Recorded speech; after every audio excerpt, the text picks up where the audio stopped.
काय घेणार? राहिरीश्वर, रोहिडेश्वर, केंजळगड, तोरणा, पुरंदर, सुपखोर, भोरखोर, जावळीखोर, रोडसखोर, वाईखोर, राजगड. म्हणून राजांनी राजगड सोडला, राजांनी प्रतापगड गाठला. मग प्रतापगडच का गाठला? प्रतापगडच्या चारी बाजून जंगल आहे बघा. वाईमध्ये कृष्णा नदी आहे, महाबळेश्वरला वेणा नदी आहे, महाबळेश्वर घाट उतरून आला कोयना नदी. आपण इकडून खाली कोकणाकडे निघालो, पोलादपूर महाडची सावित्री नदी, शिवतीर्थ रायगडकडे काळ नदी, खेडकडे जगबुडी. या गडाच्या बाजूनी 48 नद्या आहेत आणि 62 घाट आहेत आणि मधोमध प्रतापगड आहे. म्हणून तर राजाने अफजल खान वधासाठी प्रतापगड निवडला आणि जावळी जिंकली.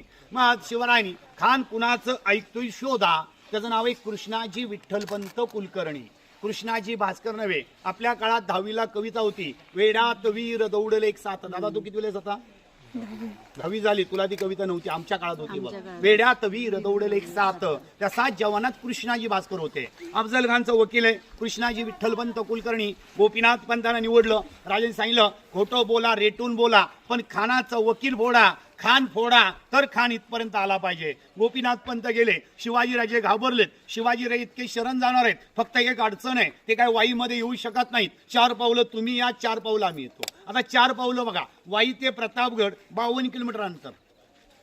प्रतापगड त्या अफजल खान भेटी जागा किती? 4 पावलं कोण आलं? आपण आलो का? अफजल खान आला? अफजल खानला घाई झाली होती. मग अफजल खान वाईतून कसा आला? वाई